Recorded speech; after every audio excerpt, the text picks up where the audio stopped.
Hey, good morning, guys. We're going to get started here just in a few minutes. Give us about 2 more minutes, and then we'll get started. Not expecting a whole lot of company this early in the morning, but that's okay. If you're wondering why I have a jacket on, it's because I went down and sat at the dock this morning, and it is a bit brisky here in Florida, believe it or not. So I think it's supposed to get up to the 70s, but it's like that perfect time of the year where we're getting 70s in the afternoon, or I would say high 60s, and then 50s to low 60s at night. So it's almost like perfect. I can tell you our dogs love it. Our dogs absolutely love it. We moved here from Colorado about 3 years ago, and they're Bernese Mountain Dogs, so they're really big dogs, and they really enjoy this weather. All right, let's see. It's about 7:05. It is November 3rd, 2021. We do have quite a bit of stuff coming out today, so let's go ahead and just read over that really quick. So this is all Eastern time, just so everybody understands. I am on Central time here. This morning, we have ADP employment change for October is estimated around 400,000 versus 586,000 in September. And again, that is 8:15 Eastern time. Currently, we're at 7:05, so 8:05 Eastern. 10 o'clock a.m. Eastern, the ISM Services Index for October is estimated to rise to 62 versus 61.9 in September. Factory orders for September is estimated to rise plus 0.1% versus a 1.2% gain in August. We got factory orders. Then we have Bloomberg consistent estimates call for a weekly crude oil inventory gain. 2 p.m. the FOMC is expected to lead the benchmark Fed funds rate at 0.25% or nothing.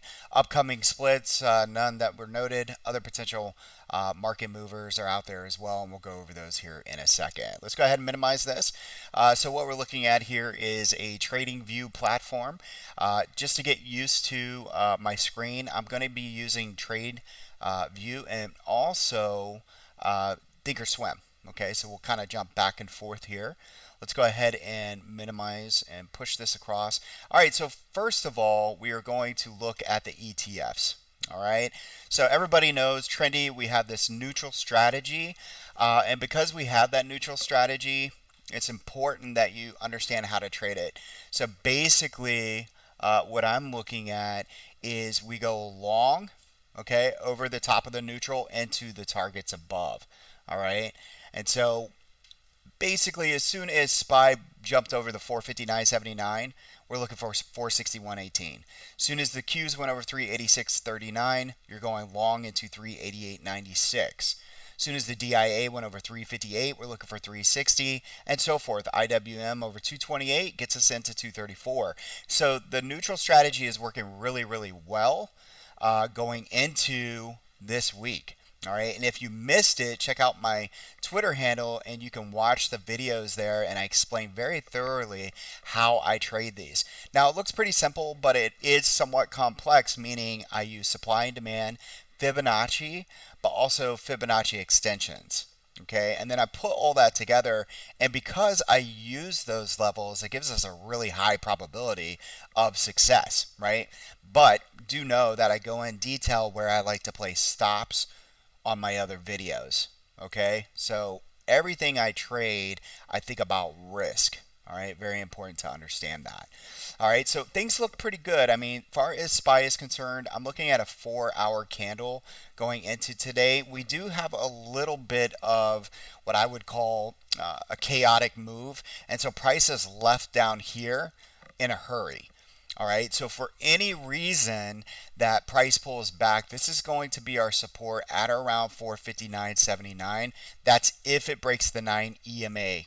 Okay, and right now that 9 EMA is pretty close to our first target of 461.18. So again, 461.18 goes out and the 9 EMA breaks. Look for the 459.72 in this area. For me personally, I'm overall bullish, so I'm not wanting to go short at this moment. I'm actually looking at levels to the downside to add. All right. So QQQ, same thing. Our support right now is at 388.96. If for some reason it breaks down, you can see here it almost looks like the same structure. We have an inside and up. So our support, if the 9 EMA breaks, is at or around 386.92. And then on the Dow Jones, again, 358.80 is support.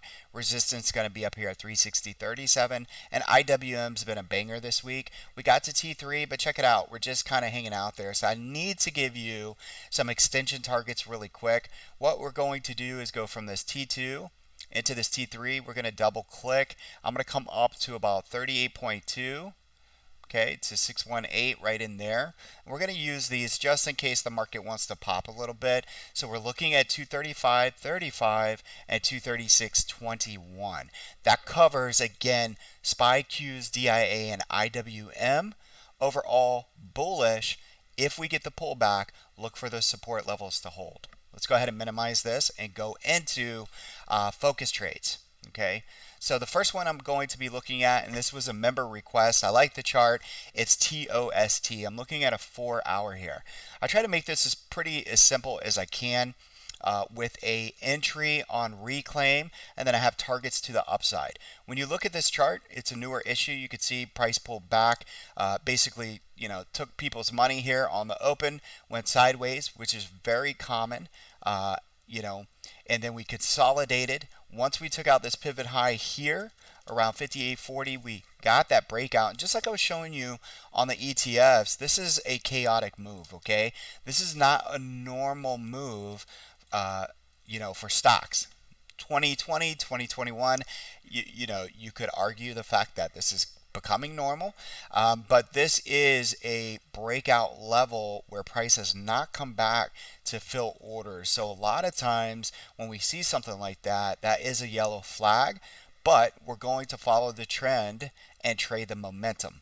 Okay, so if we get a momentum move today, what I'd be looking for is if price pulls back into the green box. This is my strategy, is I'm not going to do anything unless we reclaim. Okay, and right at the moment, a lot of things that I'm looking at are like advancers. I'm looking at the TNX, I'm looking at TLT, I'm looking at the skew. There's a lot of different things I'm looking at on the side to give me that confidence to go into a trade.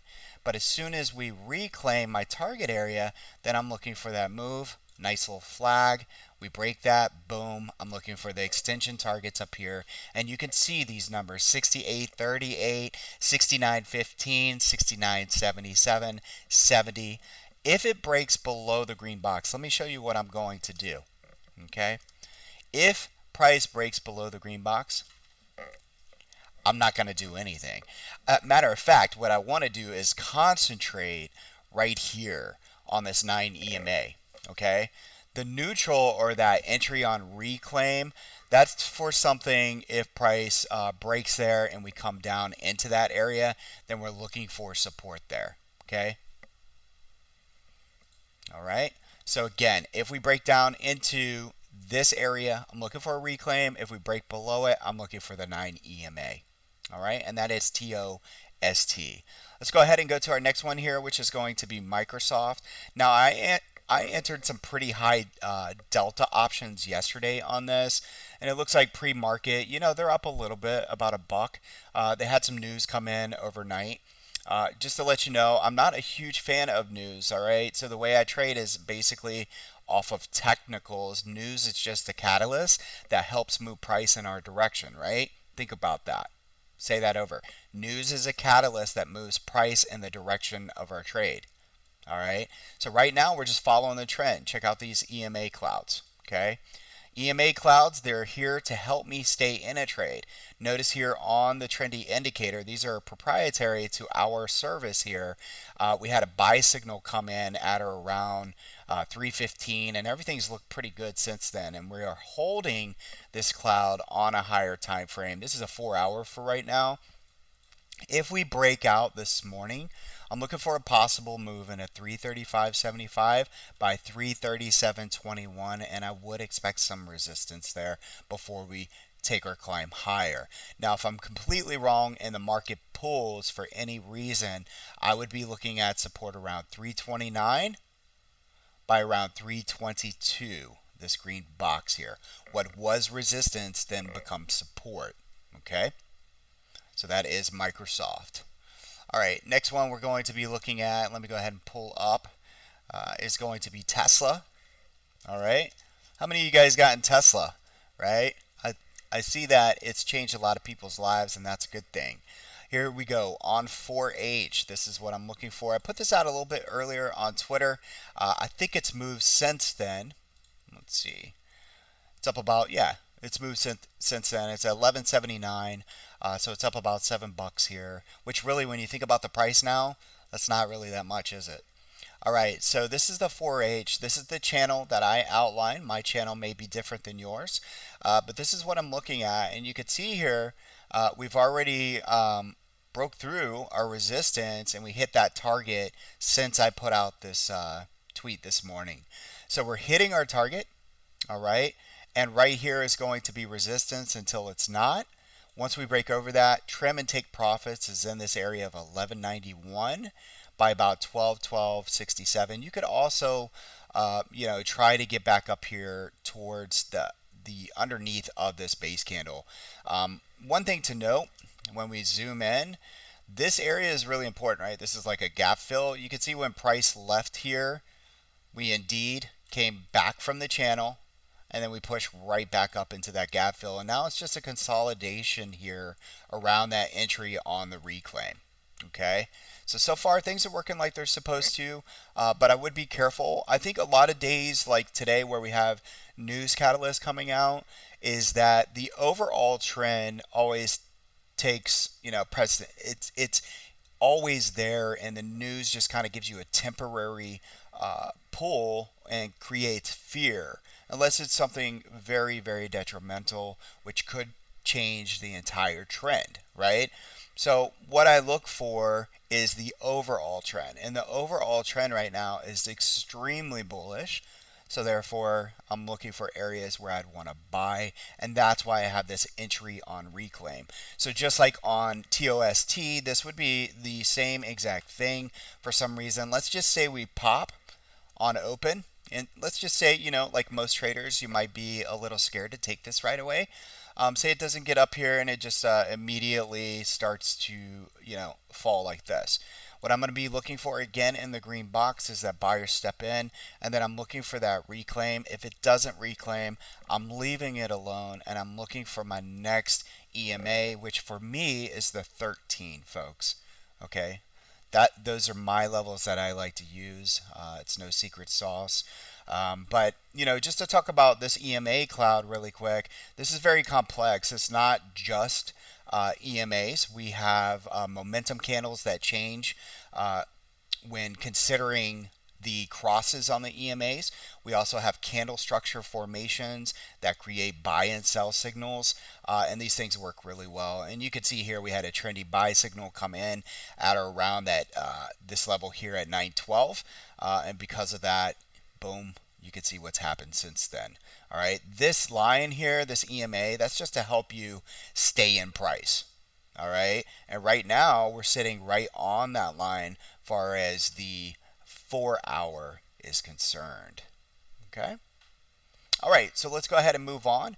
There's a couple other things that I want to go over. We pushed out XBI yesterday, and that thing moved really nicely. It's actually my biggest gainer yesterday after I took this trade. I'm not sure what it's doing this morning, but I did want to go over it. It looks like it's down about 25 cents. I really like this chart, and I want to show you why. And first of all, it's a longer term position for me.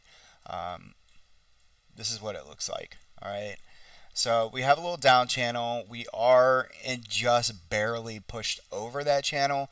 And a lot of times when that happens, we look for price to break out, right, a certain percentage, and then it comes right back in and it tests those rails. So we're going to call the outside of this channel rails, right?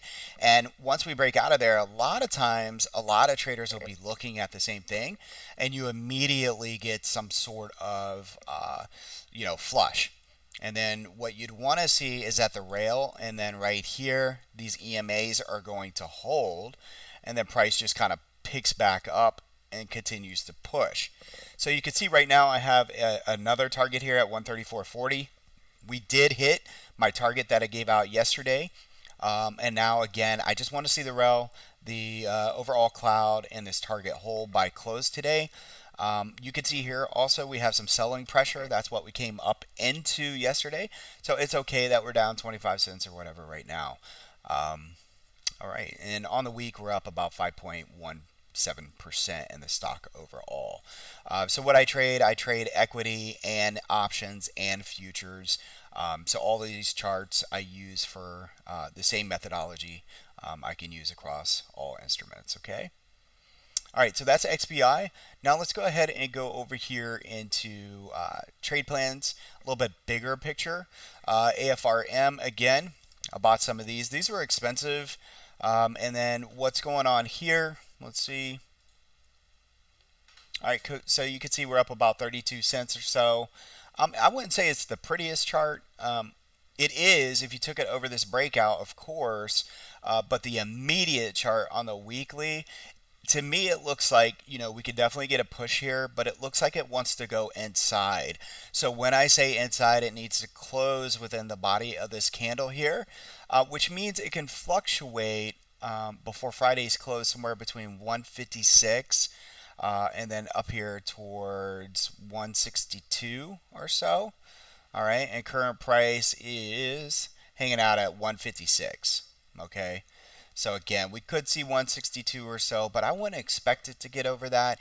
If it does, then that's just a bonus for this week. And then next week, if we get the inside and up, I'm looking for a break over the double top into the targets that I pushed out here, which are 168, 172, and 180. As far as support is concerned, we're looking at 147.67. All right, so again, support around 147.67. And again, that's the bigger picture. For supply and demand traders or support traders, if you're looking for a bigger, if we get a bigger pull for some reason, then right around in this area, around that 124 down to 108 is a great area for me to be looking at reloading if I get stopped out up here. All right. All right, next one that started to move yesterday was FCX. Let's go ahead and go over this. This is my blueprint, and I threw some fibs on here, and it looks like this because it's important to look at the bigger picture when we take this into consideration, and that's what it looks like right there. So from a fib perspective, we are just under the golden Fibonacci, which is the 618. A break of the 618, this thing can really get moving. You can see that it's tried once before. It had a hard time, which is very normal. We are in what I would consider a chop zone, so I don't expect anything immediately from this, but as of right now, that's your major level up here at that 618, which comes in around 40.62. So I'd keep an eye on 40.62. I have been adding into this trade, and again, I'm looking for 43.51 by 48.86, and my support is down here around $36. All right, next one that I threw out on Twitter yesterday is going to be ISRG. And please, as a reminder, guys, you can see it scrolling across here. I am not by any means a financial advisor, but I do have a system. I like to create consistent traders. And that means consistency means having the right levels, the same levels over and over and over, and trading the same process built on probabilities.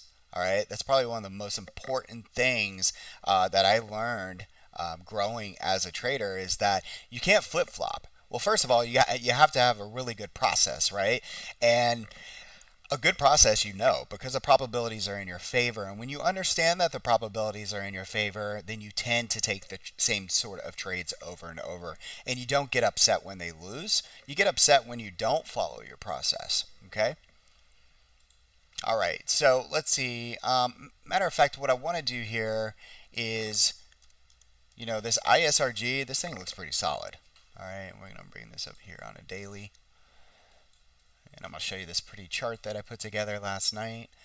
This is a cup formation, or, it looks like a really pretty smile, right? What I see here is that, you know, a price can stay in this neutral, or if it dips in this neutral, again, I like it on the reclaim. Let me go ahead and draw it for you. If for some reason it does this, you know, you get this nice little pool here. Let's say that it starts to go bid. Okay, we break, and then I'm looking for these extension targets. How's that? Boom. Okay. Support right now coming in at 345.36.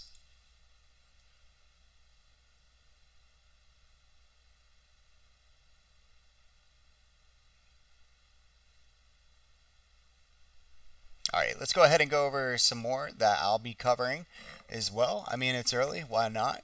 Let's look at CVS. All right, down about $1.35. Let's put this on a 4-hour so we can kind of see what's going on. Cool. Came right down into the 4H cloud. You could see that. All right. And really, at the end of the day, if this cloud can fit or hold, then I'm looking for a move right back up into about 90.5. Okay. All right, so that's it. That's all I'm going to cover for this morning. I have quite a few other things that we'll cover here in the room. All right. So for members, we'll get you guys all updated, get you in on more charts that we're looking at. I'm going to keep it pretty tight this morning. We have you know, some swing trades that we already have on. We have some intraday trades that we'll be looking at. In the meantime, just give us a like. Make sure you subscribe, and also if you want to